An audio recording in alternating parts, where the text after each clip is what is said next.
Cette bonne nouvelle dans le domaine de la santé. Le Sénégal, premier pays africain certifié OMS, l'Organisation mondiale de la santé a validé la certification internationale de l'équipe médicale d'urgence en cas de catastrophe naturelle ou autre urgence de santé publique. C'est un travail de longue haleine, 7 ans de formation et d'entraînement pour enfin obtenir cette attestation. Ramatadem nous en dit plus. C'est au centre d'entraînement tactique Capitaine Mbaye Diagne de Thiès que se trouve l'équipe médicale d'urgence de niveau 2.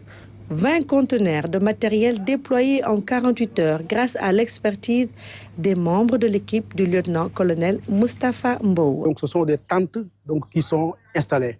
Et au sein de ces tentes, on installe tous les équipements qui sont dans les hôpitaux, à savoir le laboratoire et tous les services concernés. Cette équipe médicale d'urgence répond aux standards internationaux des urgences, la chirurgie et les accouchements avec une maternité fonctionnelle, un laboratoire, l'imagerie, plusieurs unités mises en place.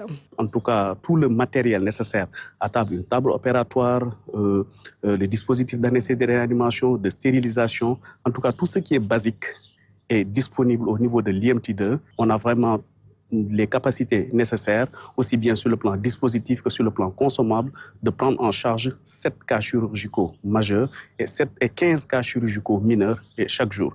En fait, on n'a pas de capacité limitée. Donc, il y a une certaine interopérabilité. On ne peut pas rejeter les malades parce que nous sommes déployés dans des zones isolées. Parfois, nous sommes les seuls.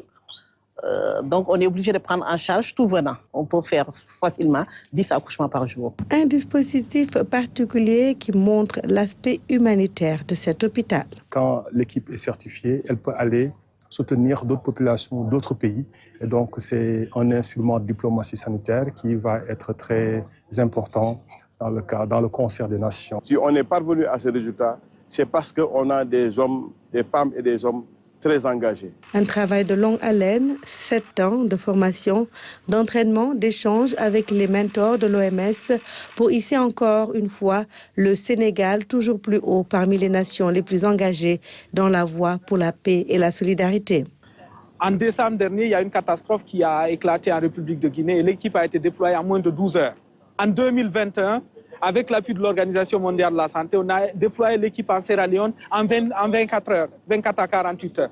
Alors que d'autres pays qui sont beaucoup plus avancés étaient en train de faire vraiment les démarches qu'il faut, qui sont arrivés peut-être une semaine plus tard. Une prouesse pour le Sénégal, fortement saluée par l'OMS. On peut dire que le travail que l'équipe du Sénégal a fait pendant les derniers 300 a été incroyable pour s'adapter aux standards minimaux de l'OMS, du niveau clinique, de niveau logistique, de niveau eau assainissement, et de coordination aussi avec des systèmes et les mécanismes de coordination de l'Organisation mondiale de la santé et des équipes médicales d'urgence. Ouais.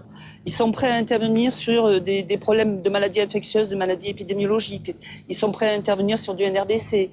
Ils sont prêts à intervenir sur des catastrophes naturelles, des tremblements de terre, des inondations. Enfin bref, ils sont prêts, je pense que sincèrement, ils sont prêts. Le Sénégal est aujourd'hui le 49e pays au monde à bénéficier de la certification internationale de l'OMS pour le déploiement d'équipes médicales d'urgence de niveau 2 et le premier pays sur le continent africain.